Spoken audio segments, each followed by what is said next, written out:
When I finally made a decision, it was because my body was showing that I could thrive as a vegan. Mm-hmm. And if this was what the body can do, I wanted to bodybuild one to just someone to prove, hey, I don't care what mainstream is saying, this is possible. I was tired of the whole debate. Well, you can't build muscle with protein or plant-based protein. It's protein. You just said it. Yeah. If you get enough protein, you can do Yep. it. I have seen so many scriptures that actually point out veganism. I've come across a couple Hebrew scholars, and they even debated, at the very least, Jesus would have been vegetarian, at the least, if not vegan. So if you have a lot of these people who have made their lives of studying these ancient scriptures, stating that this is probably the possibility of what it was.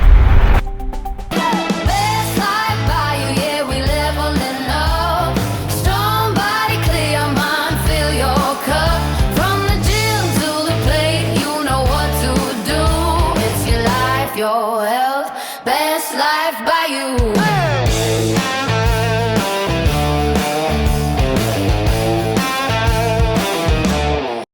Hey everyone, welcome to Best Life by You, the podcast dedicated to helping you overcome challenges around nutrition, mindset, training, relationships, and well, all of the above. I'm your host, Julia, and today we have a good friend of mine here and a fellow vegan, bodybuilder, all the amazing stuff with us today. So let's go ahead and welcome Henry. So Henry, what's up? How are you doing today? I'm doing great, Julia. How are you doing? Great.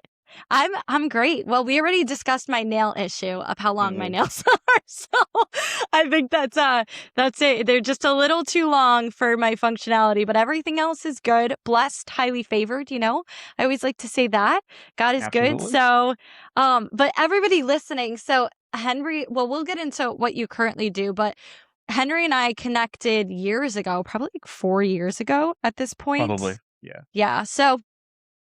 We both were at a vegan company together, and his mindset always stood out to me. And he actually worked with my coach, so both of us had the same coach.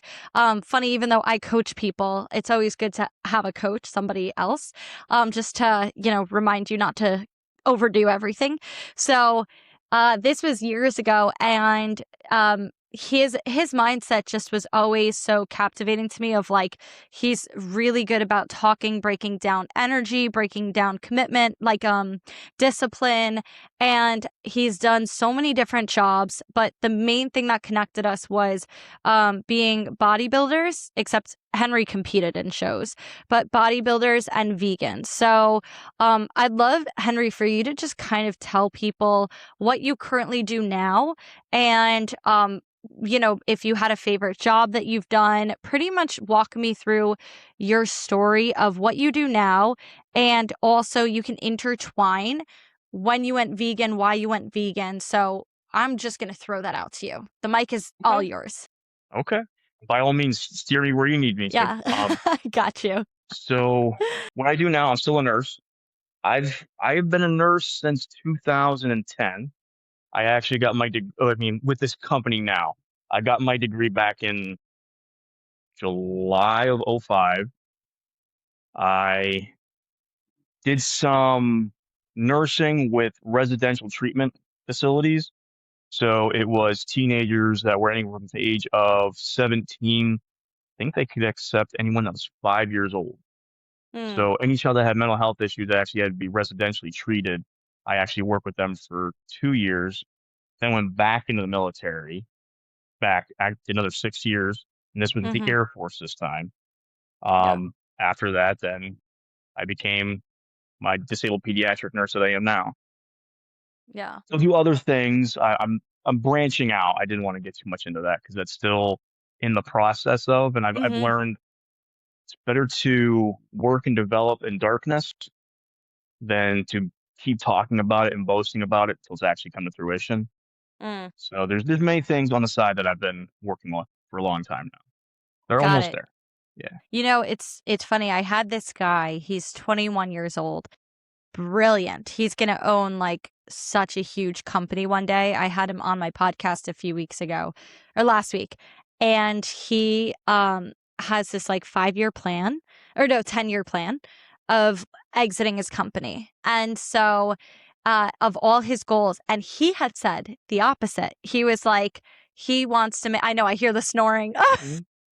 the I didn't know if it was snoring. gonna be too bad. It's okay. It's okay. Okay.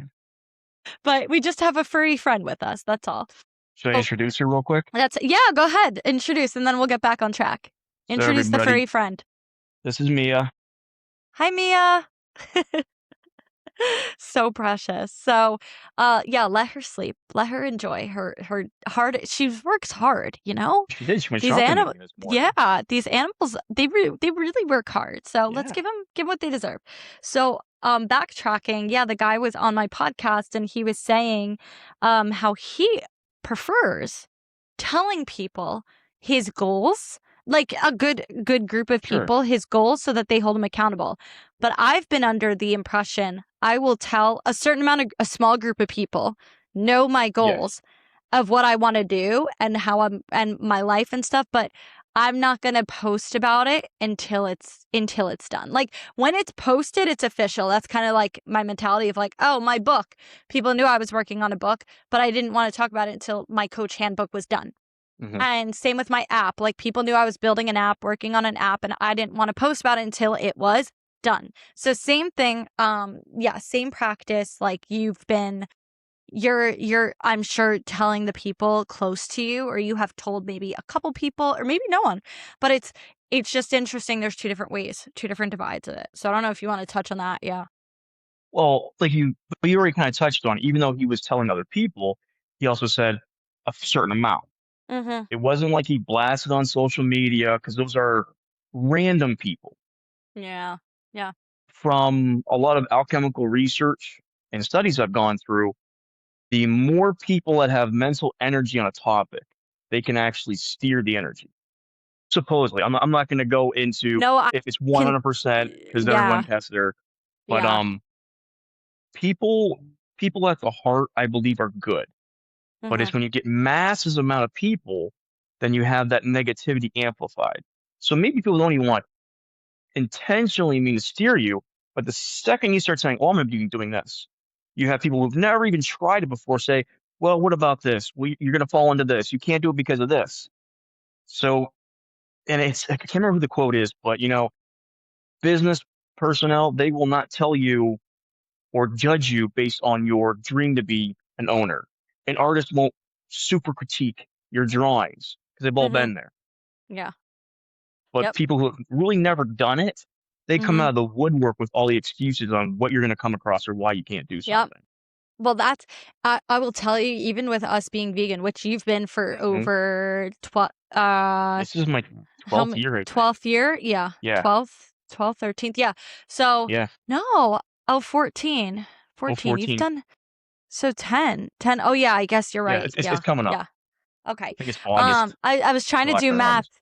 Yeah, I was trying to do math, but my thing is I've heard that advice too, and actually I've said that multiple times on this podcast of like, stop taking advice from people who are not in places you want to be in.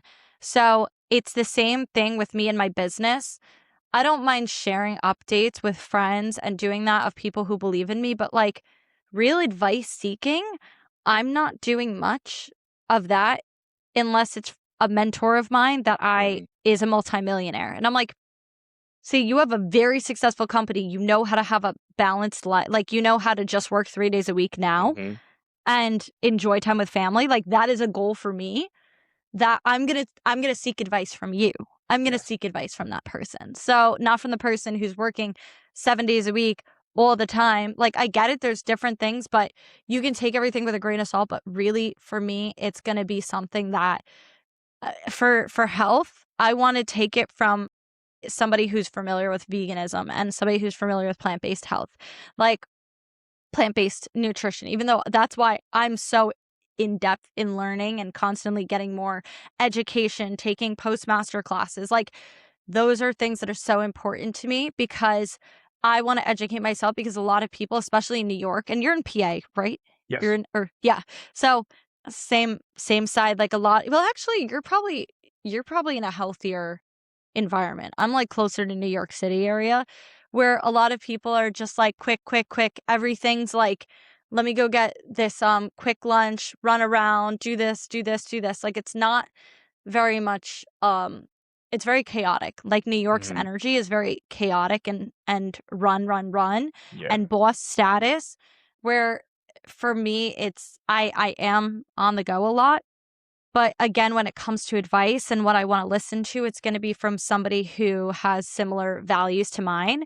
And usually it's the vegan business owners Mhm. and vegan athletes and people who live that lifestyle. And it doesn't need to be outright, right? It doesn't need to be outright plant-based living, or that doesn't need to be your whole identity, but somebody that I can resonate with. Same with somebody who believes in God, like I have faith, somebody who also knows that energy is important. Like, it's very how you come into a room, how you present yourself, being good, being kind, like giving back, like those practices. I'm gonna look for somebody who's like that, instead of, I actually had this girl I had went out to lunch with, and she's very successful in her own way, but I wasn't crazy because she works with a lot of millionaires and billionaires. Mhm. There was like this entitlement and not that nice energy to the people around. And I don't care for that. Like, no matter how much money someone has, I do not believe you need to talk down or be rude or expect certain things because you're at this different status. So yeah, it's a lot of learning and stuff. But I really want to talk about your vegan journey and Okay. why you went vegan. And then walk me through also your bodybuilding career. Like, you Okay. did that, It's you very did your short so far. competition. So far, I know. I'll get It's back so into it. far, so far. And also you can, if you're comfortable sharing how old you are, because we do have a lot of different, if you're comfortable, you don't have to. I'm You could 42. say I don't care. okay, I don't you don't care. care. All right. Some No. people do. Some people like that. But just to like give people that idea of, because a lot of, and I'm glad you're a man, you're a bodybuilder, because a lot of people tend to be like vegans and men. It doesn't, like, it shows this weakness. It shows this. So Sure. talk about all of Okay. that I just threw at you. So, I mean, probably going on 15 years now. I joined an assembly group from Pennsylvania, and really, it was focused on mainly problems of Pennsylvania, including like legal structure, community issues, everything that we used to do as a community, meet with each other, find out what are our problems, how we take care of them, because obviously we've gotten away from that. That blended into more spirituality because one of my mentors, who was like the head, I shouldn't say the head, he was the spokesperson for our group. He was actually a pastor, Mm, and he didn't go away from the church, but he saw too many inconsistencies. Even though there's great stuff in it, don't get me wrong, yeah, yeah. but he had come across some inconsistencies, so he did his own spiritual journey, and that led into Mm, alchemical stuff. Most mm, people, when they read alchemistry, they're thinking just turning base metals into gold. Well, a mm-hmm, lot of it's truly metaphor of these great minds explaining how you're changing the base human into something more. When you look at all religious texts, it even explains you're here, but you can be here. And if you follow that straight and narrow path, is how you get there. So the more and more I got down into that, I started to realize I was following paths that I was taught. I never actually sat there and read it for myself and digested it for myself. So I simply started with the Bible. I still to this day haven't read it front to back. So I'm not going to I ever haven't say I've either.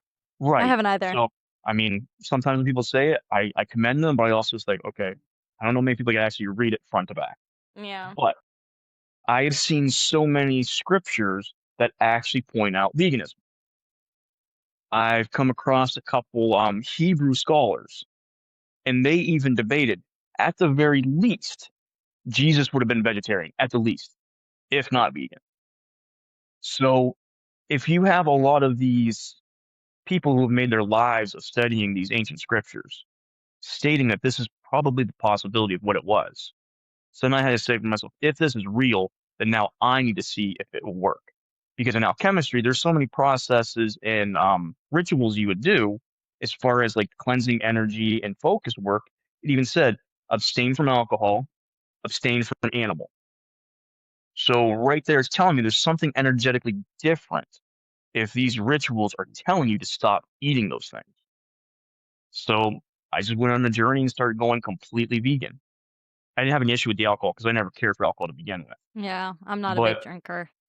so I started the veganism, and I think first started off with juicing. Once I did like actual juice cleansing, so I was more vegetarian at the time. And then I think it was maybe 2 years of that, and I finally just kicked dairy. It was my hardest thing in learning how Mm-hmm. addictive it really is and how they make it addictive. But once I kicked it, I was done. And it was funny because I remember thinking about this a long time ago when I first started lifting again. Because when I decided that if veganism was correct, not only can I live off of it, but my body can thrive. And that would mean I could still lift. So I got back into the gym and I'm lifting and I'm like, I don't have any anger or rage like I used to in my teenagers. It was so weird. So I had to literally reprogram my mind getting back into the gym on how to push. Because before, I mean, not even just my teenage years, when I was in the military, I could use a lot of my emotions. I had a lot of angst and rage and whatnot. Mm-hmm. Still get upset today, don't get me wrong. Yeah, But you're human. when I'm being vegan, I don't feel as angry, if that makes sense. Like when I get Mm-hmm. upset, I'm upset. But I remember younger years, and that could just been maturity, but I could just feel rage. Now I'm like, get really upset. I might go yell at my toolbox or something like that, but it's completely different now. Whereas you literally have to feel yourself and start to know thyself. Because before, it was almost like the emotions controlled me, and I would be lucky enough to steer it into the gym. Where now it's almost I have to focus on emotions that I have or have had in the past just to draw it into my lifting. Because I just don't have that anger that I used to have. That's what I used to live off of when I would work out. Now it's something completely different. So I don't even know what to call it, but it's just a different focus of energy. Mm. I mean, thanks for sharing all of that. Yeah. It's so I'll go back to what Emma had said a while ago, and this was something she told me. She's like, she lives her life with compassion, and that's something that's very much a value of mine. Is like, how can I be the most compassionate person that I can be? And I don't want to be involved in anybody's suffering, even though it's you can't 100% be clear of that in today's world. I feel like with clothes you buy, there's attachment to people, like child labor law, like things of that nature. But how can I control people or things not suffering? And for me, it was, and I've said this before, my plant-based journey was because of health. Now, I had gone to a conference because, um, and this was, I wanted to learn so much more. And this is back in 2023. And I met this man who spent 14 years doing the research for the Bible. And he's a devout Christian. And he had said, he's like, I've spent 14 years trying to decide what the Bible is telling us how to live. And he's like, I found that there were more scriptures than not that promoted plant-based eating, plant-based living. Yes. That's it. Even the Daniel fast, looking at the Daniel fast, which a lot of Baptist churches participate in. I have clients who do Daniel fast like 3 times a year because of their church. Everybody does the Daniel fast, and it's meant to like cleanse their body. So it's very interesting because people will pull all arguments.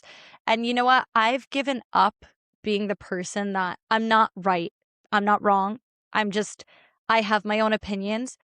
And I've learned that there are a lot of people I do not want to argue with.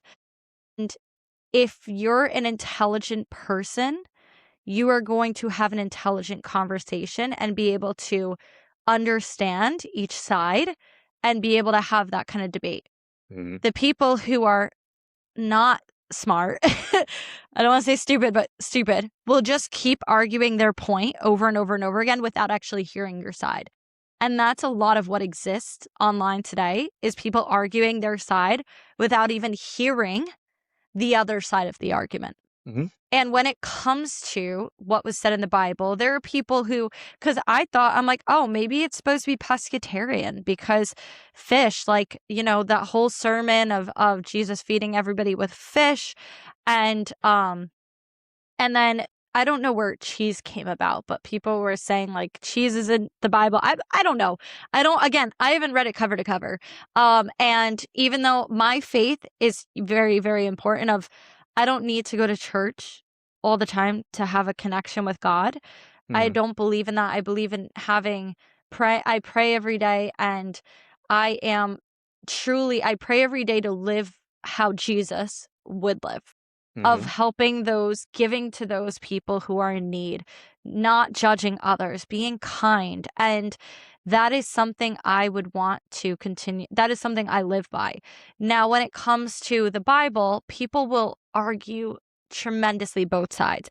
And I personally don't engage in that because I'm not well versed in being able to defend myself with the Bible of what Jesus did eat, Jesus didn't eat, because nobody's doing the carnivore diet in the Bible, but Daniel fast, which is the vegan diet, Mm-hmm. is done in the Bible. And that is a fact. That is what I do know. That is what Yeah. I do know. The other factors people could argue in the Bible is, and again, I'm Christian, so I'm referring to the Bible. People might have other things. Like there's a lot of like my clients in the Hinduism faith, a lot of them are vegetarian. Eating meat is wrong. Very, very wrong. Killing an animal is wrong. Eating any kind of meat, but they do dairy, and that's what they believe. They don't want any participation in killing of an animal. I have quite a few clients who are Hindu, and they're vegetarian for the for religious reasons. Mm-hmm. So then there's certain cultures like Jews not eating pork. So there's and it's not everybody. Not everybody's following this, but these are what I've learned as I've been more around cultures. Mm-hmm. So again, for everybody listening, if you are more well-versed in religion, please know I'm coming from a very surface level. I'm not starting an argument. I'm just presenting thoughts, but it's interesting to hear you say that, like what you've learned. So I'd love to I don't know if you want to, if you've heard that argument before about like even fish, right? Like when Sure. the sermon, how do you respond to that? Like how have you responded to that one? The best way I can explain is the no judgment statement. We aren't supposed to judge each other. However, we are also not supposed to push our brothers or sisters into sin. So, me being vegan, if I start hounding somebody for not being vegan, that's a judgment. Yeah. I don't know their life. I don't know their perspective. Yeah. I will do my best to keep them safe, but in the end, it's still their life and their choice. I do my best to make sure they're not harming others, but I also have to pay attention to my boundary that I don't directly hurt them. Because then again, I'm in sin then. Mm-hmm.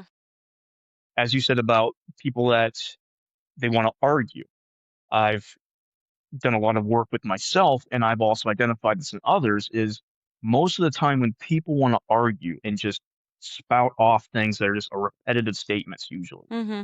it's because they have such an attachment to an identity, and they are literally Mm. facing the 4 stages of death and dying of an identity. And the first one's anger. It just is. And yes, that you're fighting anger. You're not fighting them. So now you're no longer fighting an intelligent being. You're fighting emotions. And that's where I just stop because they're no longer thinking. They are now upset because id in their brain just got triggered. This identity is under attack and we have to preserve it. Some people have actually come back to me and said, "Hey, what did you mean by this?" After they've calmed down and we've talked. Like, oh, I've actually turned people vegan or at least vegetarian. I've kept people vegan, staying vegan because they were like, "Well, I'm not feeling too well. I'm not hitting my gains." And I said, "Let's go over your information. Like, what's your data?" And then they didn't track their data, so then I tracked their data, and everything improved once I figured it out. But that to come back to your question is, I usually revert back to I am here to help, but I also got to be careful on how hard I pursue. Mhm. because Mm, the more you resist, the more that persists. So the more energy I feed an argument, the stronger the argument becomes. And it's just going to become heated, and you'll lose people that way because they're only going to remember the rage. mm, But if you can sit there peacefully and just give them a little bit, sometimes they come back, sometimes they don't. mm. I want to harp on your identity piece Hmm. because when it comes to identity, it is a lot of people connect their careers to their identity and what they do to their identity. And even myself, I struggle with that because I own a business. I'm a plant-based coach, like nutrition coach. I am a trainer, and I'm very, very passionate about plant-based nutrition. When it comes to nutrition, I want to educate people on fiber sources and how to help prevent certain cancers, which a lot of it comes back to whole foods, right? Whole foods, whole grains. And even if you look at people who in the blue zones, a lot of them, they're the longest living population on Earth in the blue zones. Their diet consists of 90% plant-based, whole food plant-based foods. Yeah, there we go. And at times, it's a very, very, very special occasion that they would have fish or they would have meat. It had to be Mhm. very special occasion. And even then, that's nowhere close to often. And it also goes back to how they live their life, how they treat other people, and just about, it's not just what they eat.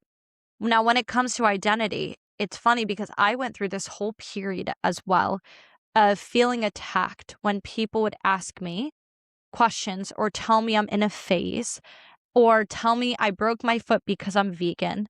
And I've gotten a lot of these and I've felt very alone.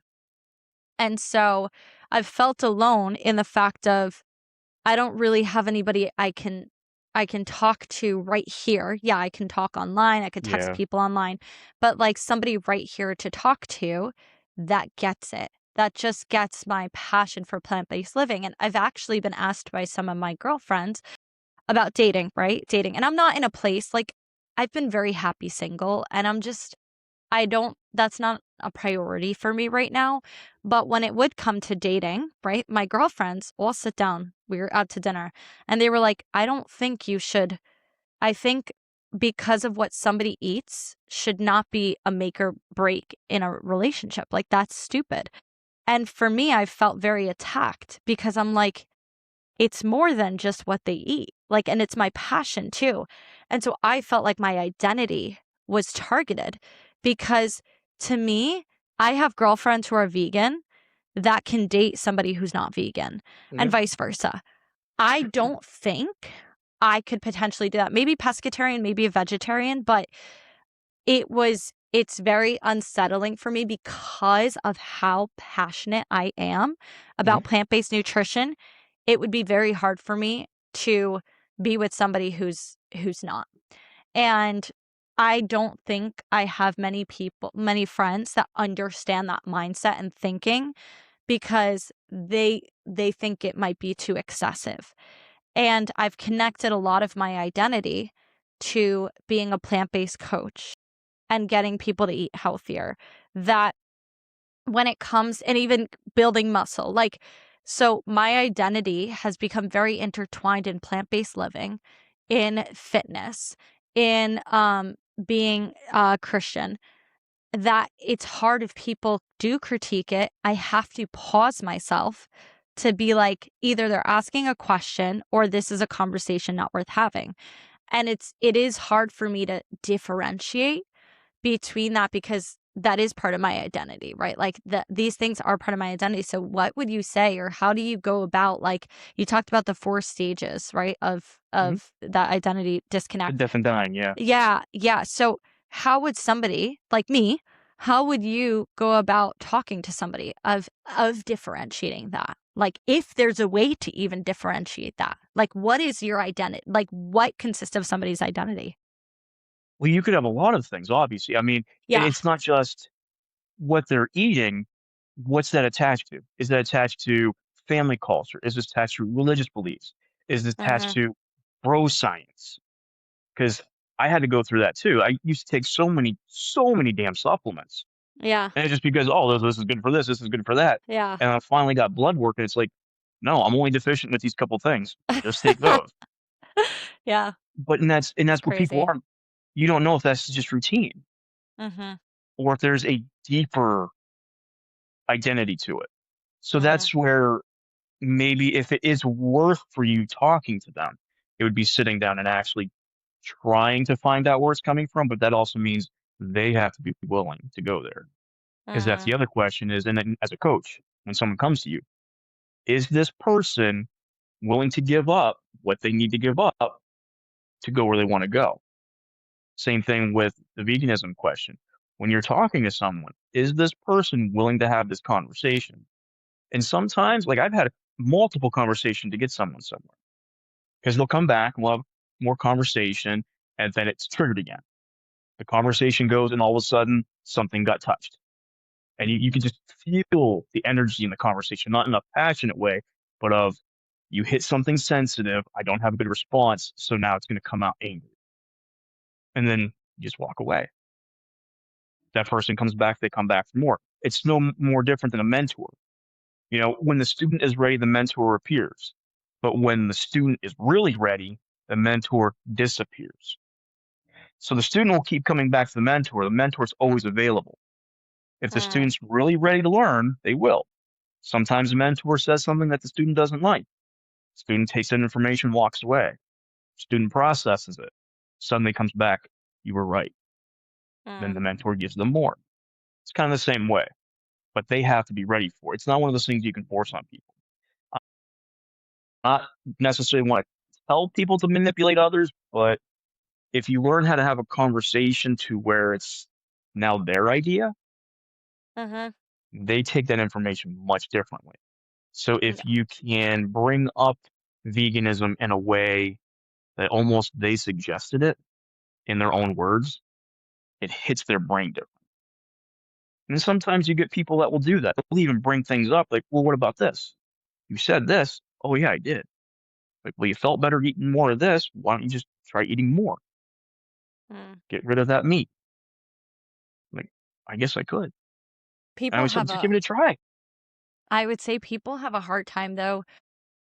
I've dealt actually with quite a few people who are Sure. maybe it's just New York, that's hard, where I don't know if it's I just don't have patience, and I'm a patient person. I don't have patience to talk to some people about like, um, "Oh, well, this has you suggest Beyond Meat, but it has, like, a seed oil in it." And, like, that's not gonna I'm like, "Yeah, but studies come out over and over and over again that a Beyond Burger is still better for your longevity than a beef burger, grass-fed Sure. beef burger." Sure. In the comparison study group. Like, if people follow I follow Dr. Matthew Nagra, he's huge on breaking stuff down. There's another one, I mean, Dr. Greger is a good old one, where he focuses a lot more on whole foods, and there's so many doctors out there. Furman, I think. Yeah, Joel Okay. Furman. Like, there's a lot of doctors out there that go into, these studies to switch for the health component of it. Hmm. And they focus a lot on longevity and feeling good and lowering inflammation and things like that. And so for me, I actually had my uncle, he eats like so much bacon, drinks alcohol all the time, and he's like, my blood work was fine. Like, I had no problem with my blood work. And I was like, that's great. I was like, then that's it. Just I guess you have really good genes and good blood work and things of that nature, and go ahead and rock on your way. And he's like, so I don't need to be plant-based. I don't need to eat greens. I don't need to do that because my blood work's good. And I was like, whatever you say. Like, I just, And because it comes down to points where I'm like, I don't even have energy to have conversations around that. And oh, the other argument, and I'm sure you've heard this one around veganism is, actually, I just saw a post on Instagram about Billie Eilish, how she outed everybody. She's like, you can't love animals and eat them. Like, you just can't.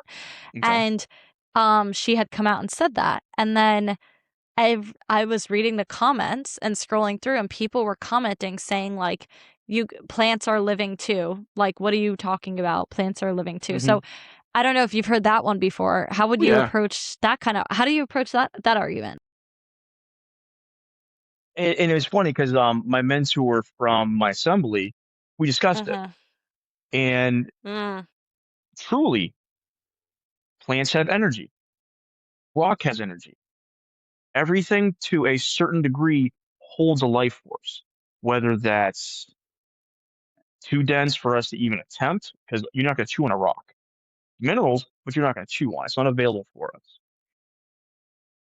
The biggest caveat to plants is they don't really have a central nervous system. Yes, they respond to stimuli, Mhm. but that doesn't actually show pain. It shows a stimulus. So they Mm. respond to the sun coming out. They respond to the sun going away. They respond if you brush by it. So that would be my argument. And I've Mhm. explained the difference to people. Yeah. And I mean, I love, I shouldn't say I love some of the comparisons because there's definitely harm being shown, but activists have shown, well, this is what a plant does when it's being cut up for a salad. This is what happens to an animal when it's being cut up for your dinner.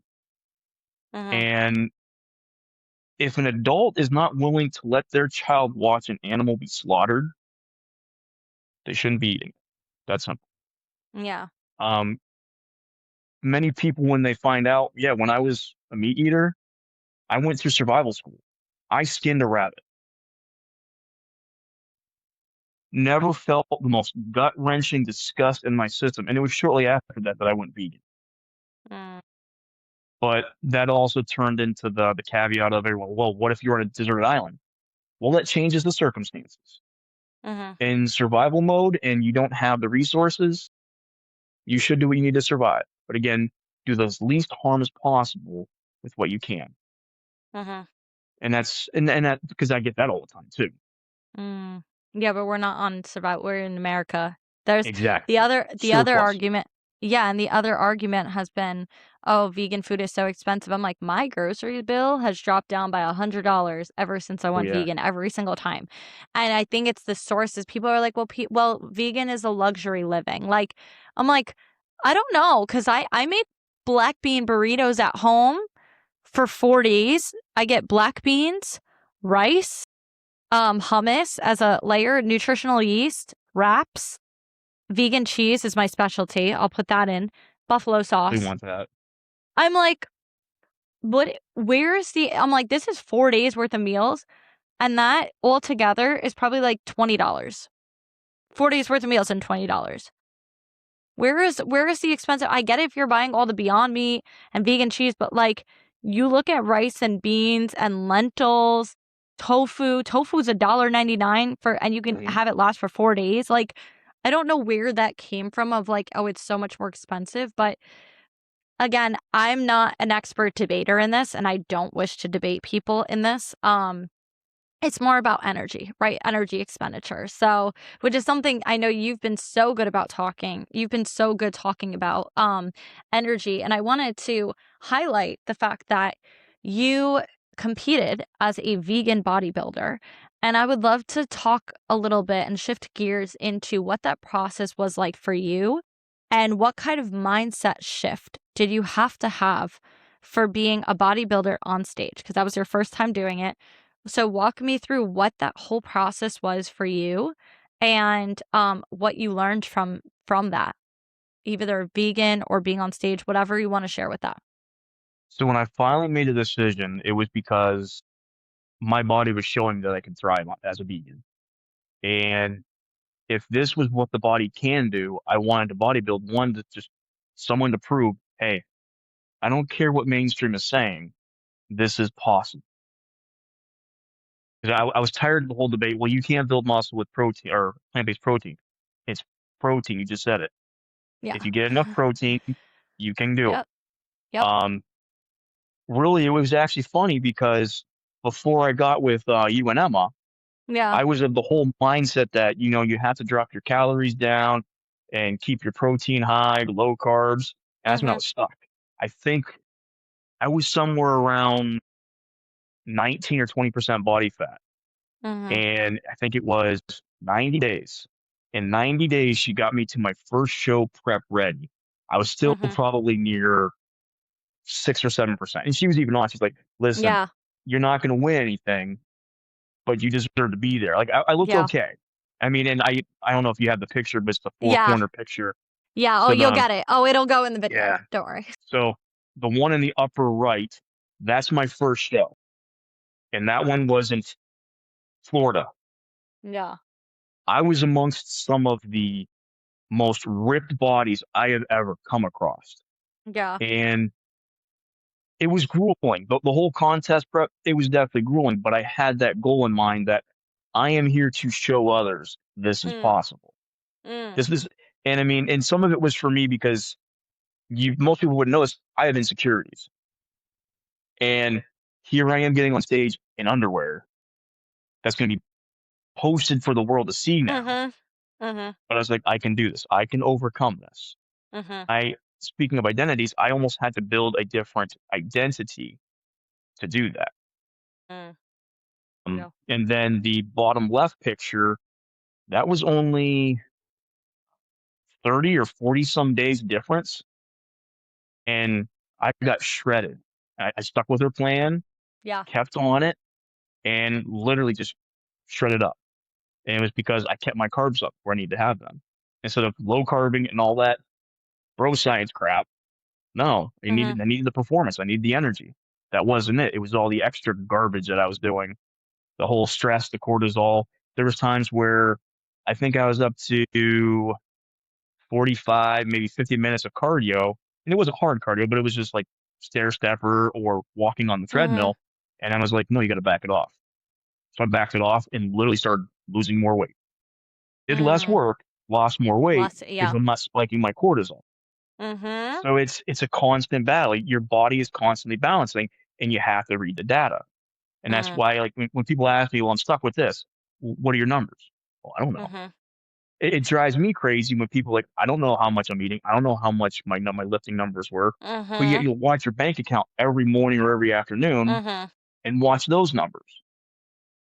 So I Mhm. mean, you're a vessel adrift at sea with no end in sight. If you don't know exactly what your cargo is doing, how much fuel you got to get there, what Mhm. currents you're using, that kind of stuff. So yeah, Mm. but it was marvelous. I definitely want to get back on stage. Yeah. I'm only 4 months back into lifting since a three Yeah. year hard layoff. Yeah. But yeah, that That's was brutal. I got really sick. what caused the illness? Um, I would pinpoint to many things. So I never truly had a rebound issue from bodybuilding and powerlifting.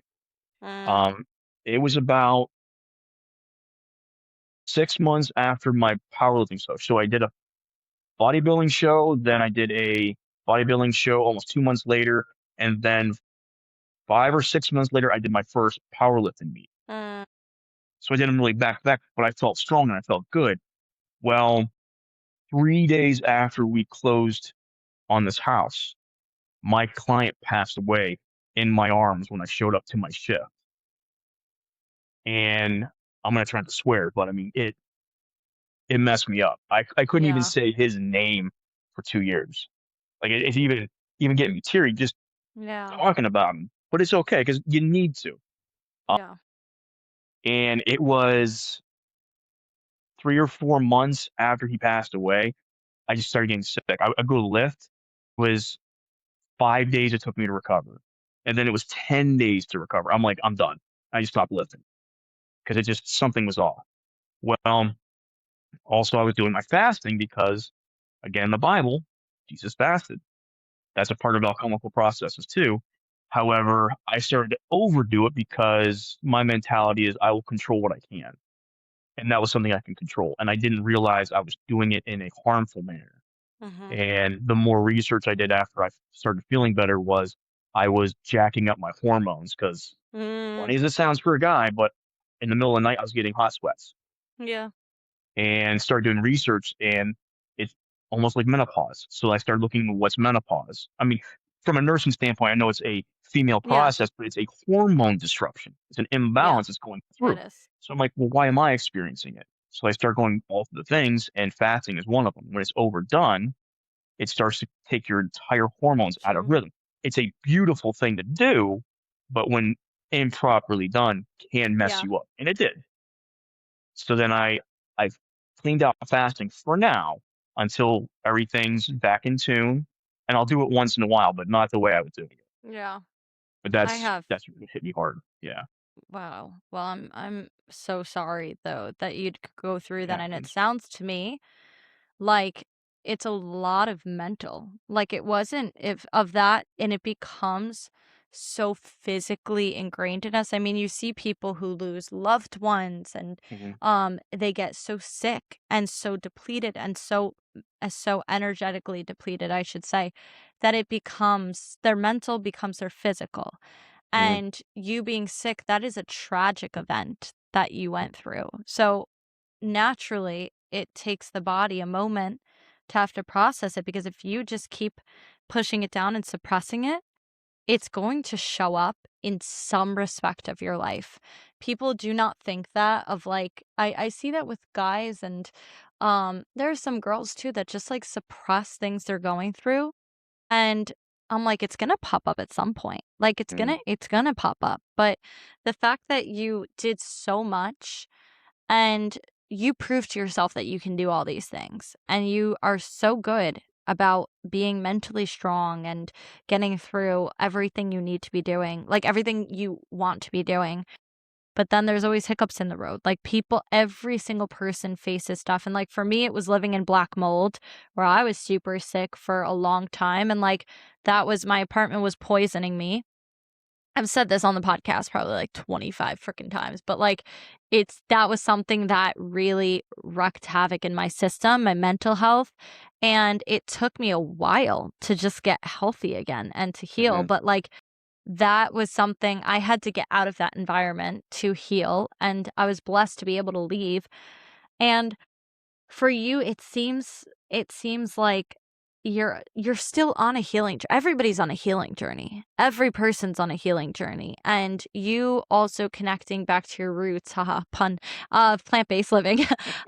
It's a good way to recenter and know that, even your mental to recenter and be compassionate towards yourself and towards others, and know that the world, you're doing good in the world, and that it will come back to you. And it's a good the way you approach life and situations is very admirable. Even just talking about energy and identity and understanding that there's so much we could go into and dive into, but Yeah. the fact that I believe you've been plant-based has helped mental health. I mean, even for me, it did make a difference in my mental health when I went plant-based, because I would say graduate school, I definitely went through depression and was depressed because that was a time I was also super sick. I was going through a breakup. I'd gotten the flu shot, ended up in the hospital, and I was in the hospital for weeks, and I was so sick. I was told to like drop out of the semester and take a Mhm. leave of absence from the dean, and I was like, no, I'm not going to do that.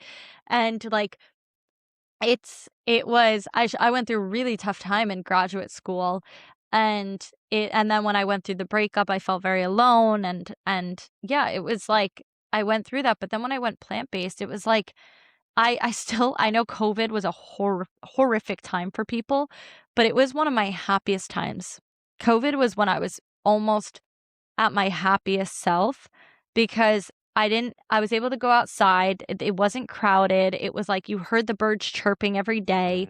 Mhm. Um, and I was able to just focus on a bunch of whole foods, but also I think because I was whole food plant-based, that was also why I was the happiest. Like now I've included processed food and stuff, minimally processed, some ultra processed foods here and there, but it really did help shift my mindset. So I know we have a couple more minutes, which is so Okay. sad because I'd love to have you on again and we could talk more about this. We can figure it But I out. wa- but I would love to hear more about what kind of advice, well, what does health mean to you?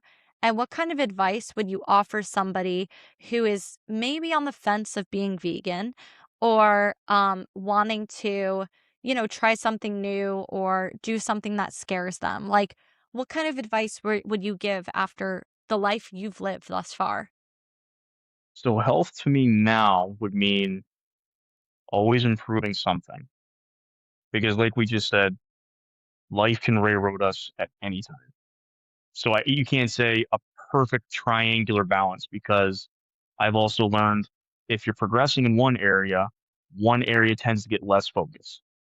So you do your best to strengthen your position, hold that, and then improve somewhere else. If you get railroaded, just get back up. I mean, it's really that simple. Sometimes it takes us a hell of a long time to get back up, but it's just a matter of getting back up. Mm-hmm. I can't remember what the quote is, but basically every traumatic or rough experience we've ever gone through, we've gone through 100% to this point.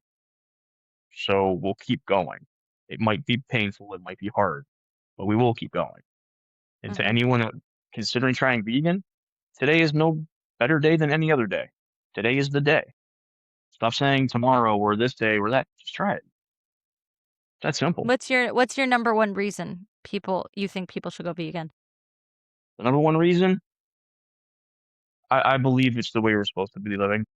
It's compassionate while still thriving. Mm, I mean, the yeah. health benefits are there, but Yeah. from being as vegan as long as I have and seeing more information, and it just makes sense. Mm. Would you ever? Go ahead. Oh, sorry. Go ahead. I was going to say the golden rule: do as you want to be treated. Mm, yeah.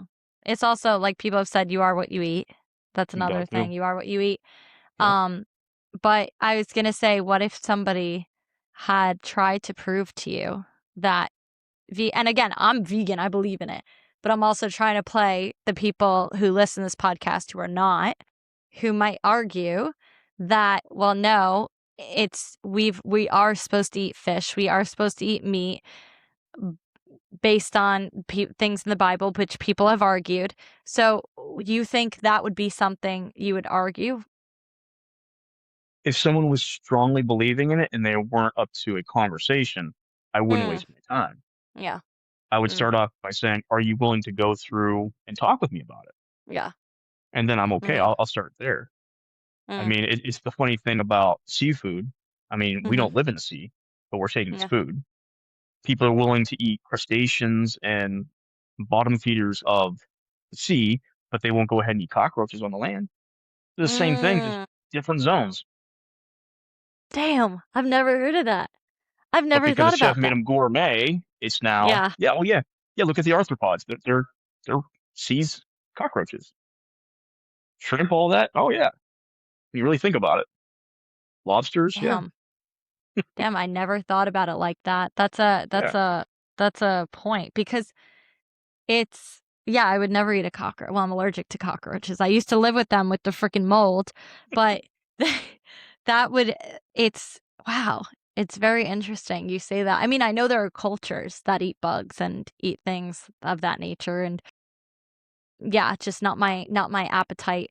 But for me, I do believe that if somebody is gonna sit there and argue and whatnot, I don't really chime. I don't care to. Like I only want to work with people who are open. That's how I was. I cut out red meat when I was, I don't know, how old was I? 17, 18. So like 13 years ago, I cut out red meat. Sophomore year of college. Mm, And I had made that decision. And then the friends I had at that time, they were both vegetarian because they were more into Buddha. Now they're Christian, and their church convinced them that eating meat is the way to go. And now they're back to eating meat because mm, that's the way Jesus ate. And their church convinced them that mm, that's the way they should be going about life. And that is hard for me because I'm like, you, it's I can't argue with people like that. I can't, but I'm not going to. It's just that's something that's very important to me of like just I'm going to continue to be that, but there are also churches that do press upon things to people to follow, to be better, and I don't care for that kind of thing. And I think and it also is hard, I will say. A lot of vegans are atheists.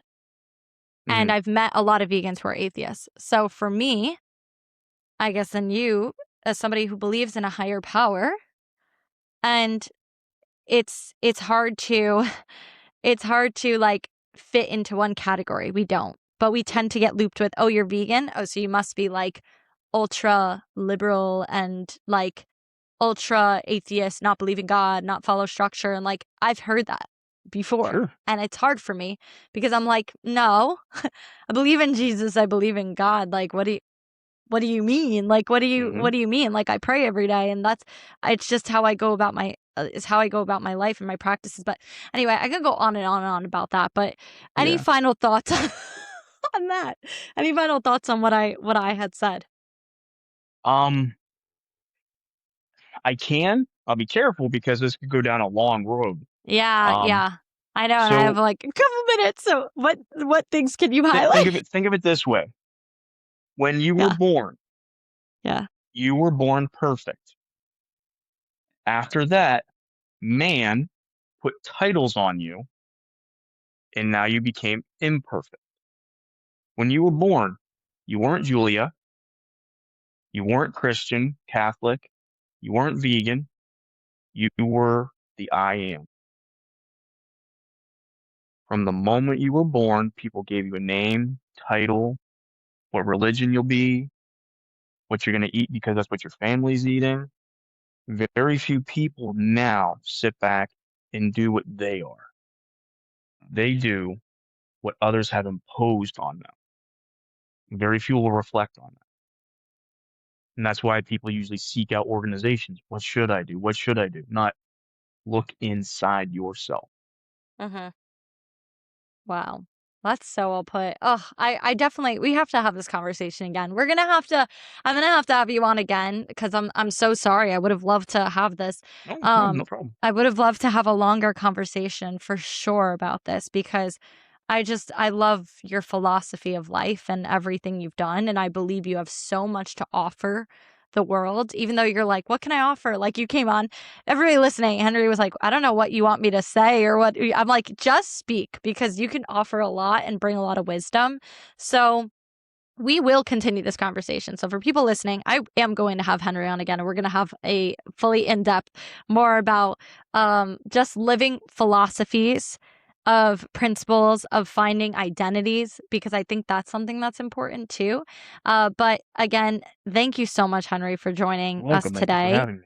And of course, and so everybody, I hope you enjoyed today's episode and keep living your best life. Thank you and have a good day. Thank you so much for listening to the Best Life by You podcast with yours truly. I hope you go ahead and subscribe on YouTube, Spotify, and Apple Podcasts and stay up to date with all the latest information. You can also follow me on Instagram at Julia_BestLifeByYou for more humor, podcast information, and all the above. I hope to see you soon, and let's continue to keep living your best life.